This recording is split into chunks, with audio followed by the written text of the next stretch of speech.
Você consegue mudar uma pessoa? Você já parou para pensar nisso? Às vezes a gente pode pensar que consegue mudar alguém, não é? E às vezes nós falamos nos encontros de casais, né? Ela casa com aquele rapaz maravilhoso, mas ela fala, não, ele tem umas coisinhas, quando eu casar eu mudo ele, mas você não muda não. A gente não consegue mudar uma pessoa. Às vezes, assim, é uma boa intenção, a gente trabalha muito, a gente se esforça, né? A gente quer que a pessoa melhore, quer que ela mude de ideia, que faça uma coisa diferente, ficamos até sendo chatos, né? Mas na verdade, assim, a gente começa a perceber que às vezes a pessoa pode até mudar para nos agradar, mas na verdade não mudou. Porque a mudança real, ela acontece primeiro aqui dentro e depois é para fora, sabe? Nós pensamos que podemos mudar uma pessoa assim como nós mudamos um vaso de lugar, não é? Por quê? Porque às vezes a gente acreditou nesta ideia religiosa de que evangelizar uma pessoa, de que, assim, levar alguém a se tornar cristão é mudar o comportamento, ela fazer coisas diferentes. E nós temos ouvido essas últimas mensagens, você percebeu? Jesus, ele não tenta mudar o comportamento das pessoas. Ele não chega falando, seu bebum, você, não faz isso. Ele não faz isso. Jesus, ele não age assim. Aliás, os fariseus agem assim o tempo todo, criticam, você não deve fazer isso, você não deve fazer aquilo, onde já se viu isso? Mas Jesus não faz isso, ele está lá. Ele está no meio dos pecadores, ele conversa com eles. E deixa o pessoal maluco, porque fala, puxa, mas esse é o Messias, o Filho de Deus? Ele come com os pecadores, não é? Mas sabe, evangelizar alguém, levar as boas novas para alguém, não é você dar uma lista de regras para ela, não é você forçar essa pessoa. E nós esquecemos do quanto tempo a gente demorou para ser transformado, né? As pessoas não são como projetos, sabe? Como tarefas. Você tem uma lista de tarefas e fala, tá. Se um amigo nosso tem um ponto fraco, nós não podemos determinar quanto tempo vai levar para ele mudar. Tem certas coisas que até hoje nós estamos lutando para Deus mudar em nós, não é verdade? Quantas vezes eu vou orar e falo, Senhor, eu ainda não consigo ser diferente nesse negócio, nesse aspecto. Eu tenho uma fraqueza nesse ponto, me ajuda. E a gente às vezes quer mudar as pessoas. E o Senhor, Ele tantas vezes nos alerta, eu não chamei você para mudar. Eu lembro da pastora Sueli falando nos testemunhos dela. Eu já ouvi várias vezes, porque eu já ouvi muitas vezes ela, mas lá no começo, quando era mais novo, o Paulo não deve lembrar também, né? Está aqui, Paulo. Quando ela contou assim que ela não se conformava com o marido, que chegava de noite de viagem e tal, limpava o sapato, que arrumava a pasta de dente, enrolava a pasta de dente assim, deixava arrumadinho, e ela apertava no meio, e ela queria mudar ele, e começou a reclamar e orar, e Deus falou para ela, eu te dei ele para você amá-lo, não para você mudá-lo. Você ama, eu é que transformo. Você ama. E é a mesma coisa, Jesus está lá com o meio dos pecadores, ele não está lá para mudar os pecadores, ele está lá para amar e servir os pecadores. Ele vai, come na casa de Zaqueu. Os caras criticam, ele vai comer com... Você sabe quem ele é? O cara é da máfia aí, o cara tem uns contatos aí. Ele rouba e tal, e tudo. E Jesus vai lá. Zaqueu, eu quero comer na sua casa. Vou ficar com você lá. E ao final Zaqueu fala, Senhor, eu me arrependo, eu decido mudar. Eu vou restituir o que eu roubei, eu vou dar metade aos pobres. É diferente. Jesus, o relacionamento com Jesus transforma, sabe? E aí, nós não podemos ficar dando prazo para as pessoas mudarem, sabe? Eu vejo alguns casais, você está me ouvindo aí? Às vezes tem mulher aí dando prazo, eu estou dando um prazo, se ele não mudar até tanto, eu vou embora. Se ela não mudar, eu vou embora. Graças a Deus, Jesus não bota prazo, hein, gente? Senão nós estávamos tudo fora. A gente fica com essa mania de botar prazo para as pessoas mudarem. Sabe por quê? Porque a gente tira a nossa fita métrica do bolso, eu até ia trazer uma. Tira a nossa fita métrica do bolso e nós pedimos às pessoas. Se eu fosse eu não faria isso. Nós tiramos a reguinha. Se fosse eu, não, eu não. E nós ficamos medindo as pessoas conosco. E a gente julga facilmente as pessoas, né? Tiramos a régua, medimos, eu sou melhor do que esse, não sou tão ruim quanto aquele. Isso não tem nada a ver com cristianismo e com Jesus, isso é religião. O pessoal que ficava medindo as pessoas, tinha a turma que media as pessoas. Eles eram os mestres da lei, fariseus, que Jesus chamava de religiosos hipócritas. O que é o hipócrita? É aquele que aparenta uma coisa, mas é outra. Adjetivos de Jesus para essa turma: raça de víboras, túmulos pintados de branco e fazedores de filhos do inferno, 2 vezes piores que eles mesmos. O negócio não é fácil, não. Esse é o pessoal que media. Esse é o pessoal que estava sempre dizendo, isso aqui está certo, esse aqui não fez, esse aqui lá. E parece que, digamos assim, parece que tem algumas coisas que ainda não mudaram, né? Nesse texto de Mateus 23:15, Jesus fala, não é? Vocês vão ser afligidos, vocês que ficam sempre criticando as pessoas, se comparando, se achando melhores. E Jesus ainda pegou pesado mais com eles. Vocês se aproveitam do momento de fraqueza, das viúvas, e vão lá fazer longas orações e dinheirinho. E vai e criam coisas no templo, é moeda do templo, é dinheiro não sei o quê, e venda de bênçãos. Parece que o negócio continua. Jesus falou, vocês não têm ideia da aflição que os espera. Sabe? Enquanto isso, Jesus está lá perto das pessoas necessitadas. Então nós gerenciamos as tarefas, mas amamos as pessoas. A gente não gerencia as pessoas. A gente pode gerenciar uma equipe, mas quando a gente fala, estou gerenciando uma equipe, você, na verdade, está gerenciando as tarefas da equipe. Mas se você não amar as pessoas, elas vão fazer só porque estão sendo pagas, olha lá. É assim na família também, em casa também, na igreja. E quantas vezes nós colocamos os projetos e as tarefas antes das pessoas? A gente costuma olhar para as pessoas e falar, aquele não tem jeito. Aquele não dá. Né? Nós já vamos colocar nos rótulos, é isso? Não? Aquele lá, prazo expirou. Mas pessoas não são projetos com datas de entrega, as pessoas são amadas, são criadas à imagem e semelhança de um ser eterno que quer que elas vivam eternamente com Ele. Já pensou se Deus usasse uma régua dele para conosco? Não é? Então, nós não podemos definir prazo para a jornada espiritual de alguém. A gente foi chamado para fazer outra coisa. Por que eu estou falando isso? Porque sabe, gente, nós que somos a igreja, fomos chamados para olhar para fora, não para nós mesmos. Eu quero fazer um alerta a todos nós, a maioria que nos ouve aqui são cristãos, ou assim. A tendência é que a gente olhar só para nós mesmos, chegar diante de Deus só com as nossas necessidades. Está tudo bem, Ele sabe o que a gente precisa. Temos que chegar sabendo que Ele vai suprir. Mas é só isso, não existe mais nada. Olha que interessante esse texto, não é? Já pensou se tivessem realmente desistido de você? Onde você estaria hoje? Se realmente tivesse desistido de mim, gente, eu não sei onde eu estaria. Bom, eu sei onde eu estaria. Eu estaria terrivelmente perdido. Tem uma música muito antiga do Asaf que dizia, eu não sei o que seria de minha vida sem irmãos e irmãs e sem amigos que com o amor de Jesus tocaram meu coração. Quando sem destino ou rumo eu caminhava para o fim, eles estenderam a sua mão para mim. Sempre tem alguém envolvido. Parece que esses fariseus davam a seguinte impressão, nós somos bons por nós mesmos. E a bondade de Deus?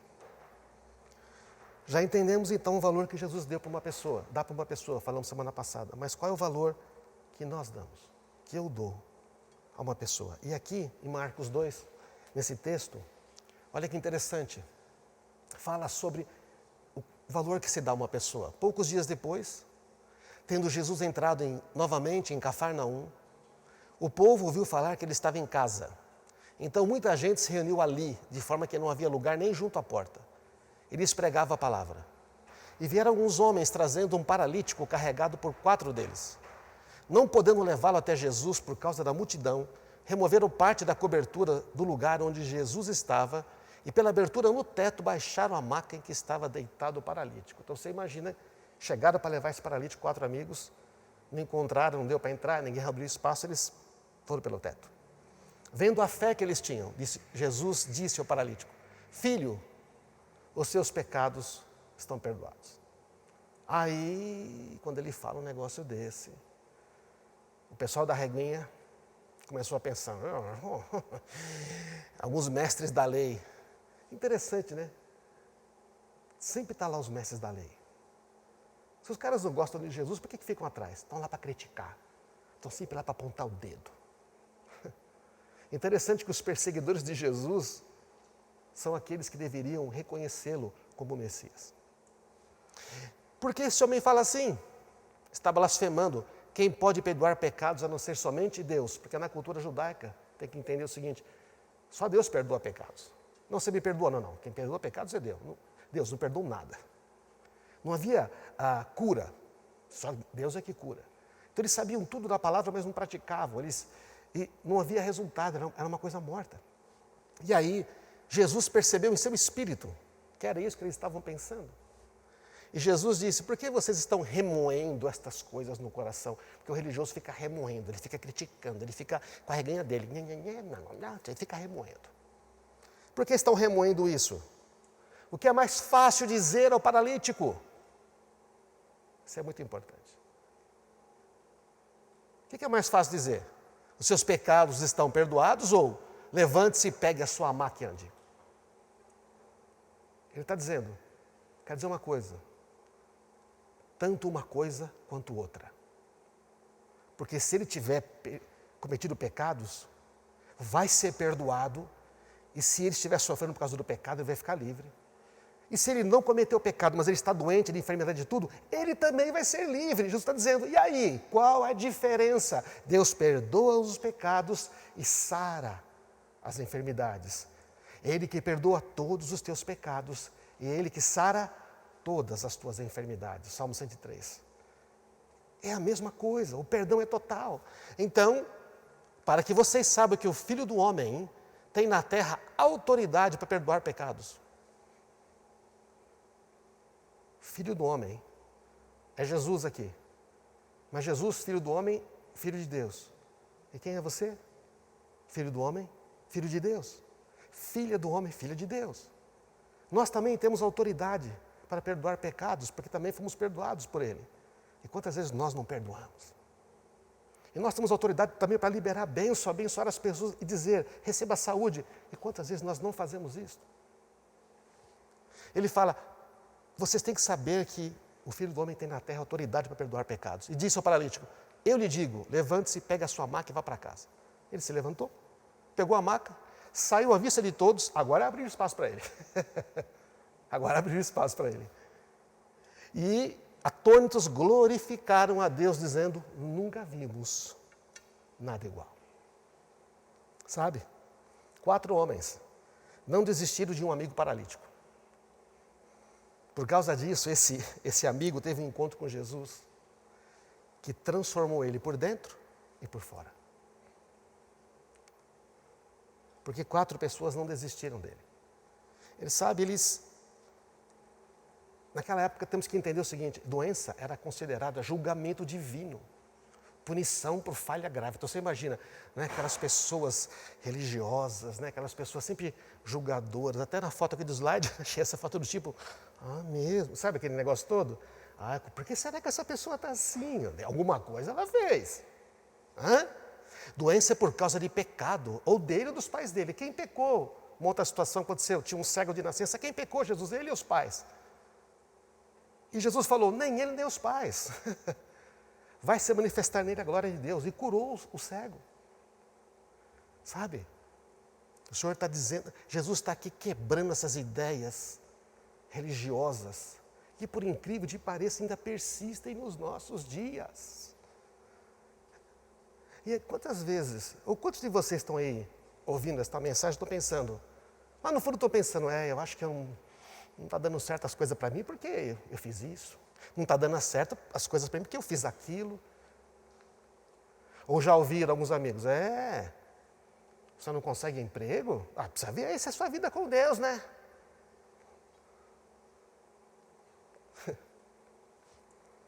E aí está. Aquele pessoal que julgava, desconfiava. E Jesus derruba tudo isto. Manda levantar, dizer, está perdoado o pecado, você está curado, você levanta. Você levanta. Você levanta. Esta mentalidade rouba da gente essa experiência com Deus. Quantas vezes nós criticamos pessoas, né? Eu não estou falando somente aqui, só de pessoas enfermas. Talvez você fala, não, nunca vou falar que alguém está doente por causa de pecado. Mas quantas vezes a gente vê pessoas lutando com vícios, lutando com questões de moralidade, lutando com situações difíceis. E quantas vezes a gente não fica pensando, deve ter tido alguma coisa. Quantas vezes? É a gente puxando a reguinha. Não é? E o Senhor está dizendo, é falta de compaixão. Falta de compaixão. Jesus olhou aquelas multidões cansadas, sobrecarregadas, teve compaixão. Ovelhas que não têm pastor. Você lembra quando você se sentia sem saída? Você que hoje conhece a Jesus, que você teve uma experiência, eu me lembro.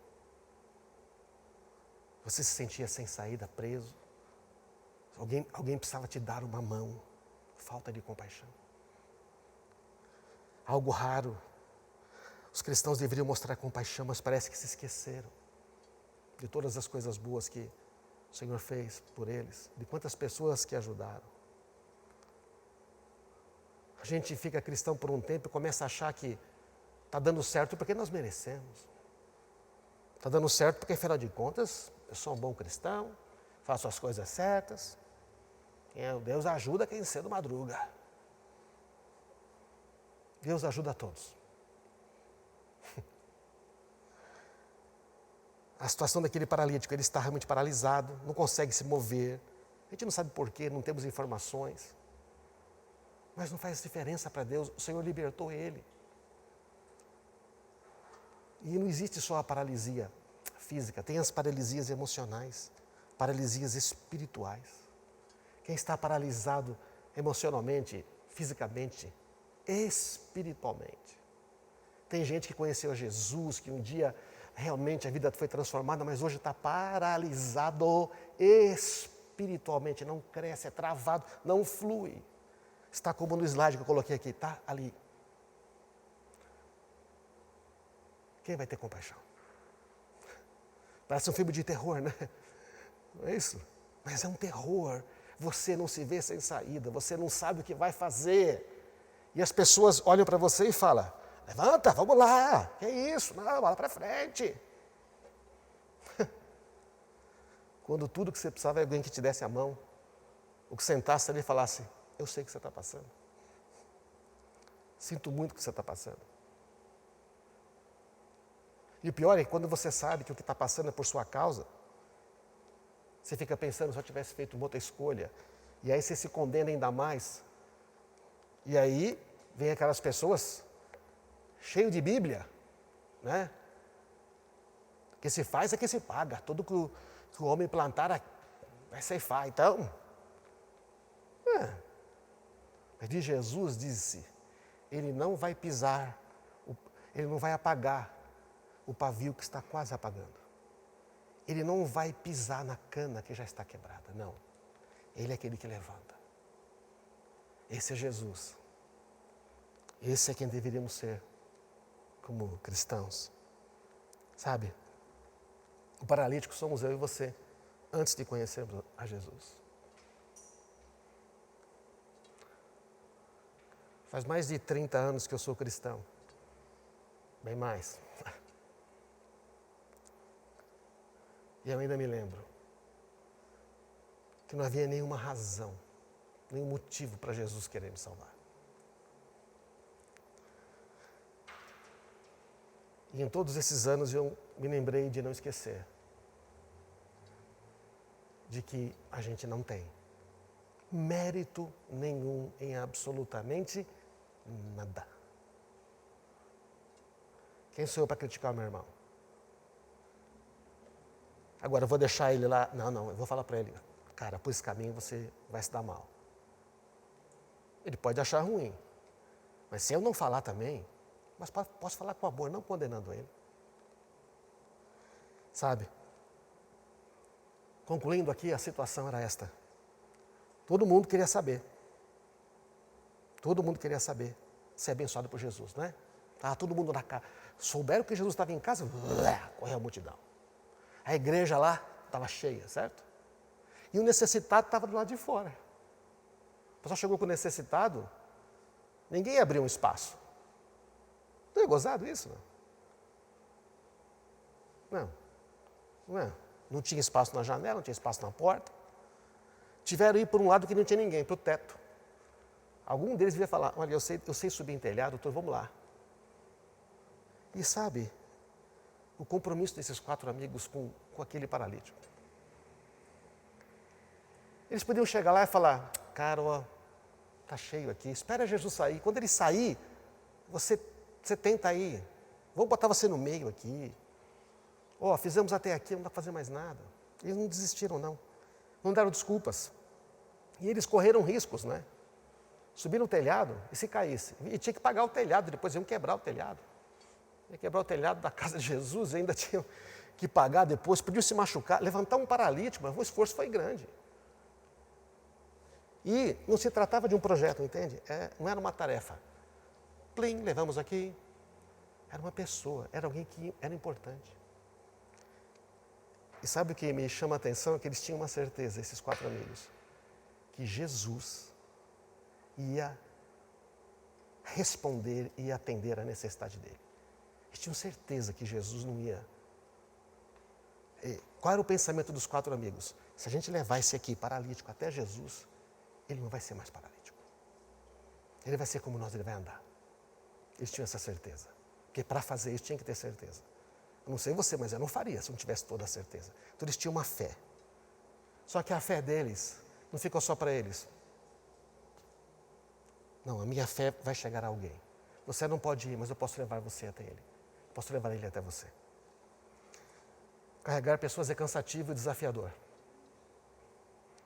Eu já ouvi muita gente reclamando. A gente se esforça tanto, a gente quer, as pessoas não querem, elas abandonam. Mesmo agora, quantas pessoas estão deixando de ir à igreja?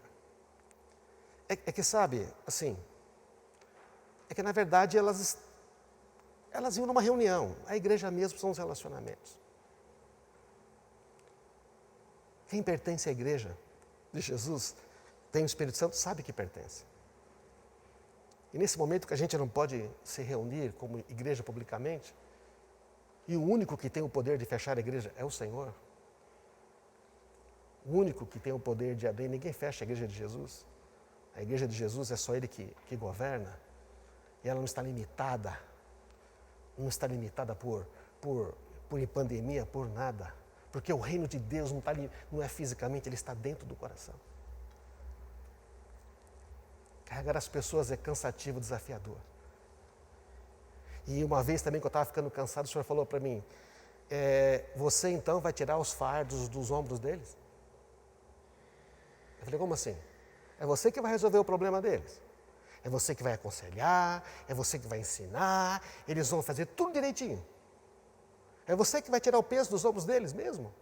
É você que vai aliviar o peso da condenação, do pecado, de tudo que eles sofreram. Aí eu parei, eu falei, não. Venham a mim todos os que estão cansados, sobrecarregados. O texto no original, essa semana ainda o Gustavo me falou, significa vocês que estão falidos, quebrados, falidos, não tem mais nada, não tem esperança, está quebrado. Emocionalmente, espiritualmente, financeiramente, está quebrado. Venham a mim, eu vou aliviar. E o Senhor falou, você traz até a mim. Eu alivio. Meu jugo é suave, meu fardo é leve. Para você também. Você não pode fazer o que eu faço, só eu posso fazer. Eu fiz com você, eu faço com os outros. Você tem apenas que amá-los, servi-los. E de alguma forma, que eu vou te orientar, falar de mim para eles. Eu é que toco no coração. Aquilo me deu uma paz muito grande. Carregar pessoas é cansativo? Pode ser. Mas estamos levando ela até Jesus. E quando alguém é tocado por Jesus, deixa de ser paralítico e começa a andar com as próprias pernas. Quando alguém é tocado por Jesus, começa ele mesmo a lidar com seus problemas, não fica transferindo para os outros. E começa a ajudar outros. Então, amar, servir e ajudar é o nosso chamado. Sabe, gente, se nós temos que orar para saber se devemos amar as pessoas, ainda nós não entendemos o quanto nós somos amados e perdoados por Jesus. Ainda não entendemos o quanto fomos amados e perdoados por Jesus. Não vamos espiritualizar a compaixão. Vamos apenas obedecer ao Senhor, amém? Então nós queremos orar hoje sobre isso, sobre essa situação.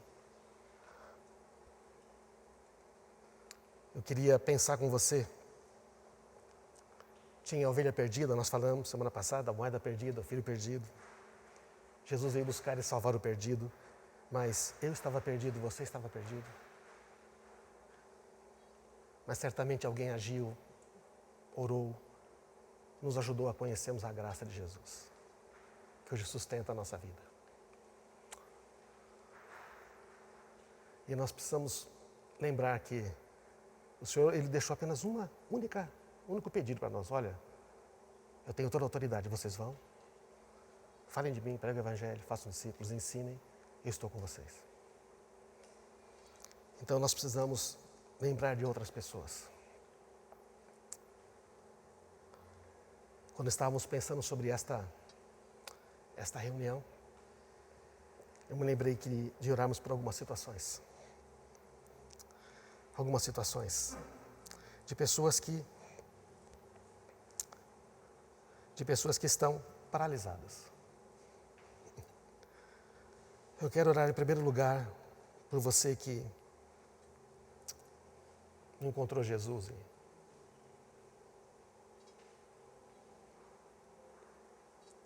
e precisa encontrar Jesus.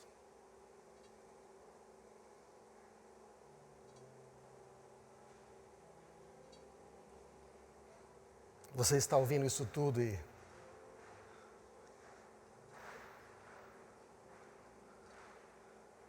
você se viu como paralítico, não como os amigos. Você se viu como paralítico. Certamente alguns amigos já andaram falando com você. E hoje você pode dizer,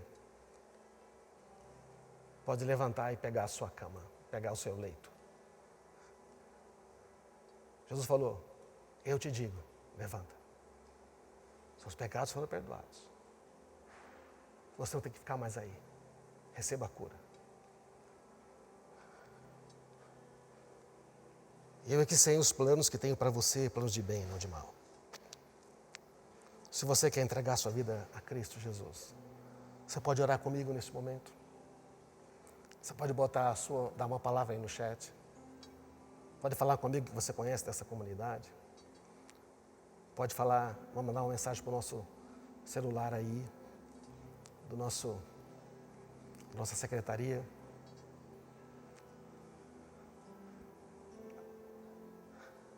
Nesta igreja você tem amigos.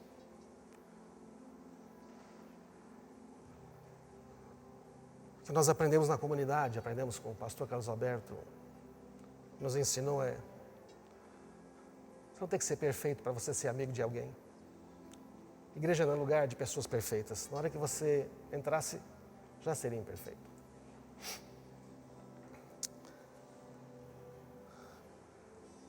A igreja é lugar de pessoas que estão precisando umas das outras e de Jesus. Pai amado, eu oro agora por aqueles que estão se sentindo como um paralítico. Mas se ele está ouvindo isto agora, o Senhor está dizendo para você, Ei, levanta. Os teus pecados, filhos, estão perdoados. Os teus pecados, filhos, estão perdoados. Levanta-te. Levanta-te. Levanta. Aquilo que era usado para te carregar, esses problemas aí que estavam te botando no chão, pega eles. Você tem autoridade sobre eles agora. Você vai vencer eles. Eu estou com você. O Senhor está perdoando você. O seu nome está escrito no livro da vida dele. Há um caminho novo, há amigos para você. Há uma família, há de Deus, esperando por você. Receba isto. Receba a paz no seu coração, receba perdão. E nós queremos ajudar você. Queremos servir você. Entre em contato com a gente. E eu quero orar para você. Você que falou assim, eu conheço Jesus, mas eu estou paralisado. Estou paralisado. Estou paralisado. Talvez pelo medo. E achando que já não consegue fazer nem um pouco que fazia antes. Eu quero orar por você que está se sentindo paralisado pelo medo. Quero profetizar sobre você o perfeito amor do Pai, que lança fora todo medo. O medo no sentido daquele medo que você tem, que te causa precaução e você volta é uma coisa, mas não um medo que escraviza. Você não é mais escravo do medo. Ele morreu e ressuscitou para que você não fosse mais escravo do medo.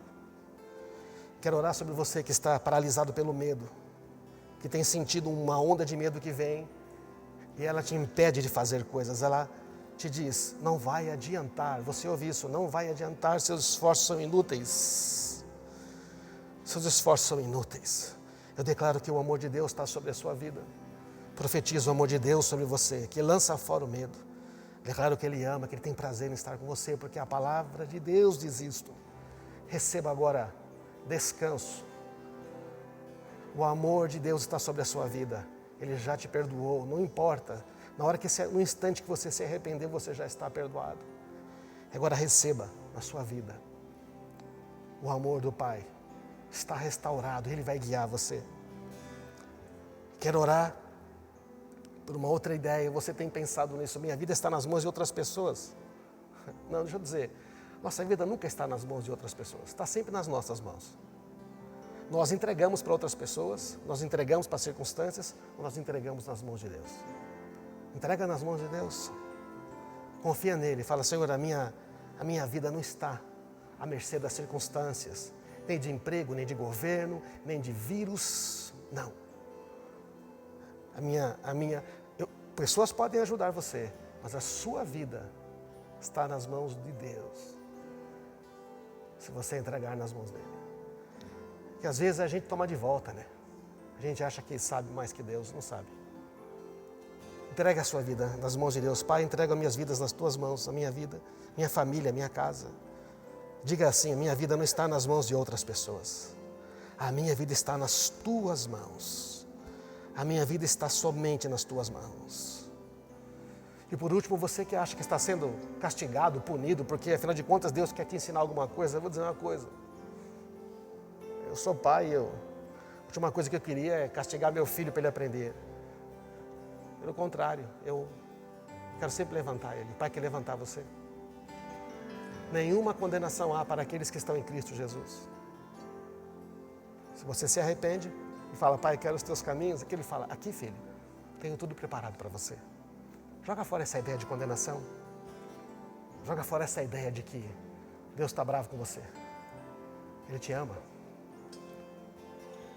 Comece a declarar sobre a sua vida, eu quero o teu reino, a tua vontade. Tua vontade é boa, agradável e perfeita. Pai amado, eu oro por aquelas pessoas que estão se sentindo condenadas agora. O único que condena é o inimigo, que gosta de lembrar sempre a ficha do passado. Mas o Senhor ama. E o Senhor diz, já foi tudo apagado, já foi tudo limpo.